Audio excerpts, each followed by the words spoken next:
The following infocast is a presentation of the X-Zone Broadcast Network, X-Zone TV channel and Relmar McConnell Media Company, broadcasting from Canada to the world and beyond. We may not be alone in the universe. Should we reach out? SETI has been looking for life among the stars since 1985. For even longer than that, we have wondered whether we are alone in this massive universe. And so far, while the stars are brilliant and beautiful, they are quiet. It seems we are alone. Rather than just passively searching, some take a more proactive approach. They believe we can announce our presence, in other words, help ETs find us. It's the personal ad method. Young civilization looking for a partner to contemplate space and hold slow conversations over incredibly huge distances. What would you include in such a message? Could such an approach even work? Some adamantly argue that this is a bad idea. After all, while we are hoping for a soulmate civilization, we may end up being catfished by the creepy civilization bent on genocide and planet exploitation. Sending messages is not a new idea.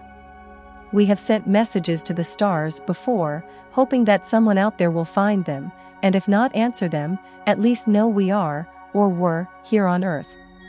Some of these are physical messages, placed on artificial objects we sent into space with a velocity so large that they escape the pole of our solar system. These objects will travel forever through the void of space, that is, unless they crash into a star, fall into a black hole, or someone, or something, finds them. The first two were Pioneer 10, which explored Jupiter, and 11, which visited Jupiter and Saturn, and also studied the overall environment of our solar system and asteroid belt. Both of these have a small plaque with an image of a male and female human form, along with information conveying that these probes came from Earth. Later, the Voyager 1 and 2 probes carried a golden record with images and sounds of nature, various tracks of music, greetings, and a written message from President Carter and UN Secretary-General Kurt Waldheim. Other messages have been beamed to the stars by giant radio telescopes, crafted in such a way to appear from an intelligence, rather than from a natural source, and to be comprehensible, we hope, to another civilization. Then there's METI, the proactive sister of SETI.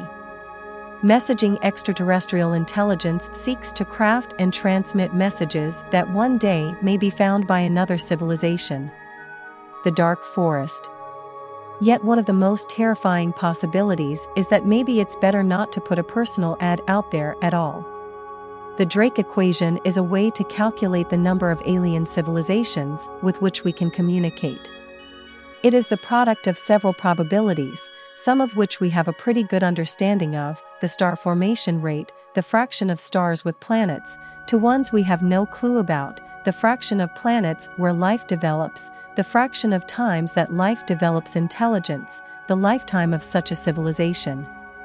So far we've found precisely 0 civilizations out there. Some people argue that this is because life is very rare.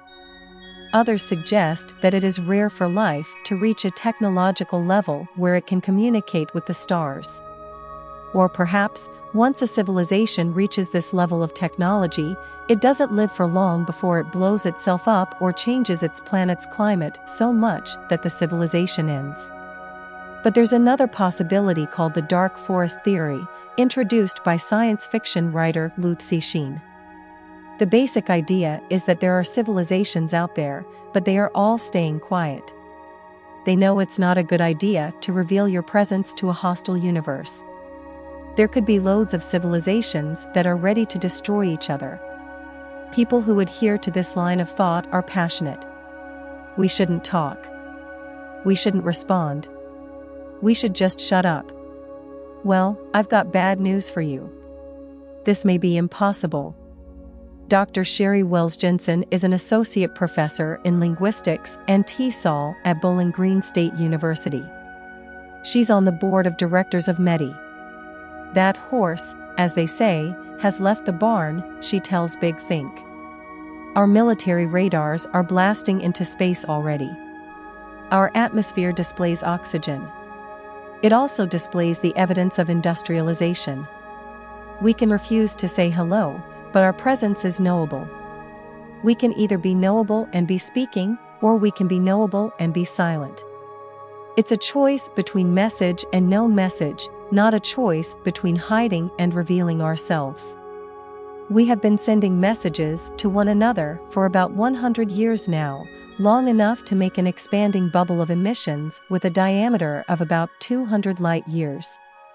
We don't have to announce our presence. Any alien civilization or probes within this bubble have access to the history of our civilization, from Hitler in the 1936 Olympics to the TV show Ally McBeal. Of course, there are some pretty big caveats to this. The power of any such signal would be very, very low and difficult to detect. There's also the fact that, while it's 200 light-years across, our radio bubble is still quite small. Defining humanity. So let's say we do want to compose an intentional message. What should be in it? Is it possible to sum up humanity in a brief message, comprehensible by an alien intelligence? The composers of the Golden Record attempted diversity. Humans gave their interplanetary greetings in 55 languages, from Japanese to French to Bengali. A similar attempt to sum up humanity was seen in the music choices, which spanned from a pygmy girl's initiation song from Zaire to a Peruvian wedding song to Johnny B. Good by Chuck Berry. Still, attempting to sum up the diversity of humanity is challenging, if not impossible. Wells Jensen has thought a lot about how to write, or read, a message from extraterrestrials. She's also blind. She believes it's simply not possible to speak for all of humanity. Diversity is not averageable, she tells Big Think.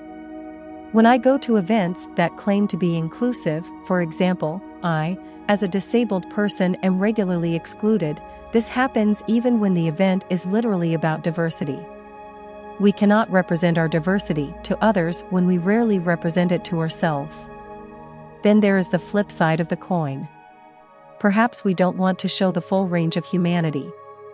Big Think talked to Jason Batt, a science fiction author, mythologist, and futurist. Do we hide parts of our story? He asks. In a way, it's kind of the question of a first date, like how much do you get into your nasty baggage? Because you want a second date. When we go out and we represent the human race, I can no longer divorce Hitler from myself. We can't necessarily lie about it either. Remember that expanding bubble of radio emissions? That's out there too, along with any intentional message we may send. We can't hide Hitler, infomercials, or the Kardashians. It's already there. Simplicity is best. Let's remember that communicating with any extraterrestrial intelligence will be remarkably difficult. We won't have a shared biology, culture, or planet. We might not even have the same chemistry. We can't talk to dolphins and elephants on this planet. What makes us think we will have more luck in space? So what can we do? Something simple. We exist. We are reaching out. Full stop, Wells Jensen tells Big Think. Anything else might be a bit more ambitious, at least for now. Perhaps a good example of this is the WOW signal, discovered in 1977 by the Big Ear Radio Observatory. It was so strong that when astronomer Jerry R. Emmond discovered it, he circled it on the computer printout, writing the word WOW. While there might be a natural explanation, scientist Antonio Paris suggested in 2017 that perhaps it was from a comet. Its true nature remains controversial. Because it is narrowband, the signal is difficult to explain naturally. It's at 1,420 MHz, the frequency of hydrogen emission, which may be a natural choice for a civilization that wants to communicate in the language of science. Its strength and incredibly brief nature, 72 seconds, make it one of the best candidates for extraterrestrial intelligence we've found so far.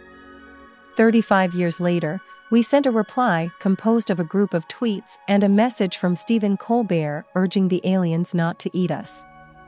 While there is little chance anyone listening to the message would be able to understand all of this, a repeating header was included, hopefully showing that the message was intentional and not natural.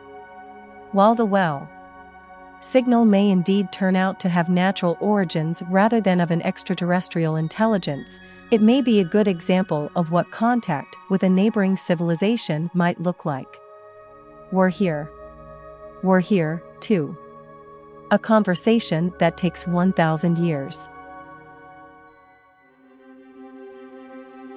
To listen to all the shows on the X Zone Broadcast Network, visit www.xzbn.net. To watch the X Zone TV channel, exclusive to Simul TV, visit www.simultv.com, channel 32. Our motto is, dare to believe, dare to be heard. The X Zone, searching for answers, demanding the truth. Do you have any comments? Suggestions? Show ideas? Send them to admin@rel-mar.com. For Relmar McConnell Media Company in London, England, I am Brooke Maguire.